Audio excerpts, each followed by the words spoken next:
What if Daryl Dixon, the ultimate lone wolf, decided he'd had enough of just surviving? What if he decided to build something truly permanent? A city born from the ashes, a new world in his own image. It's a wild thought, but let's explore it. This isn't just about a bigger Alexandria or another hilltop. We're talking about a metropolis for 500,000 souls. A beacon of humanity in a world of the dead. Welcome to the sanctuary, or as the residents would probably call it, Dixon's Crossing. So, where would he even start? Daryl's a pragmatist. He's not picking a spot based on scenic views. He needs 3 things: defensibility, resources, and room to grow. My bet is on a location like the confluence of 2 major rivers. Maybe the Ohio and Mississippi? Why? Natural barriers? Rivers are Walkady. They provide water for drinking, irrigation, and power. Plus, they're natural trade highways. Imagine barges, retrofitted and armored, moving goods up and down the river, connecting a network of smaller settlements to this new capital. The initial construction wouldn't be pretty. It'd be a gritty, utilitarian affair.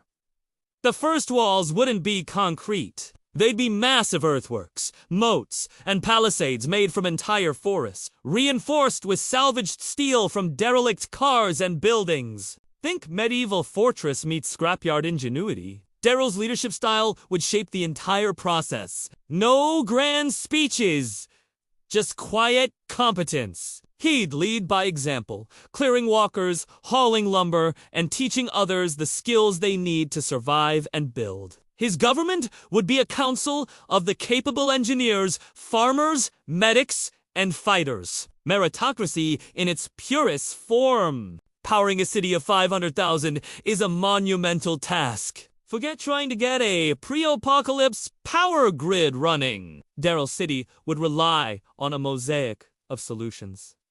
The rivers are key here. Massive water wheels and hydroelectric dams, built with scavenged and newly forged parts, would provide the baseline power. This would be supplemented by vast fields of solar panels salvaged from the old world and massive wind farms on the surrounding plains. Every rooftop would be a garden or a solar array.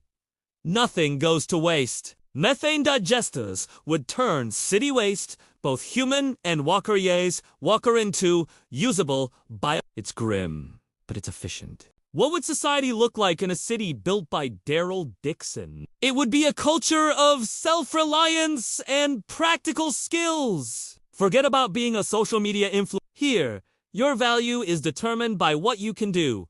Can you fix a motor? Can you grow food?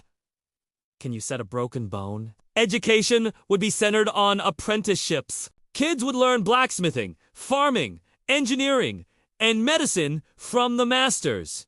It's a hands-on world. The Dixon ethos would be deeply ingrained. Look out for your own, but don't suffer fools.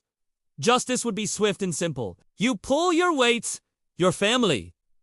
You threaten the group, you're out. No second chances for those who would bring harm to the community. The economy wouldn't be based on paper money. It'd be a system of trade and barter, but a sophisticated one. The central currency might be something universally useful, like standardized units of fuel, preserved food, or even ammunition.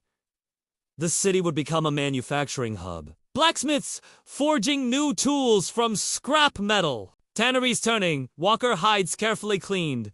Of course, into durable leather. Daryl's knowledge of hunting and trapping would be scaled up to an industrial level, providing not just food but also materials. This city wouldn't just be surviving. It would be innovating, creating a new industrial revolution from the scraps of the old. What about defense? A city this large is a massive target. The outer defenses would be a layered nightmare for any approaching horde. Miles of cleared land, trenches, spike pits, but a city can't just be work and war. What about culture? What about hope?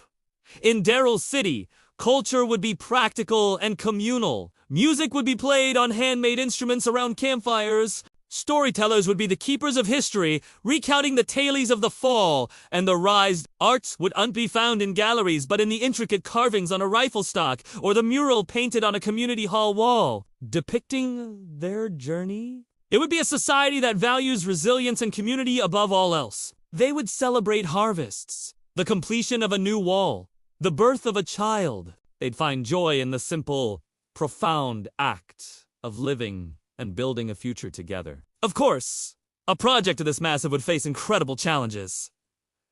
Disease would be a constant threat. A single bad harvest could spell disaster. And the sheer number of walkers drawn to a city of 500,000 people would be a relentless, grinding pressure. Then there's the human element. Power struggles would be inevitable. People from different backgrounds, with different ideas, all forced to live together. Could Daryl's quiet, lead-by-example style manage the complex politics of a city-state? Or would he need to become something more? A reluctant king? Ultimately, a city in Daryl Dixon's image would be a testament to human resilience. It would be tough, pragmatic, and self-sufficient. It wouldn't be a utopia, but it would be safe. It would be a place where you earn your keep, where community is everything, and where the quiet strength of a lone survivor became the foundation for a new civilization. It's a far cry from the lone hunter we first met in the Georgia woods. But perhaps it's the ultimate evolution of his character. From survivor to protector, from brother to father of a nation. Thanks so much for exploring this wild what-if with me today. It's always fun to imagine the possibilities in these worlds we love. If you enjoyed this journey, do me a favor and hit that like button. And subscribe for more deep dives into your favorite fictional universes. Let me know in the comments what you think Daryl City would really be like. Stay safe out there, and I'll see you in the next video.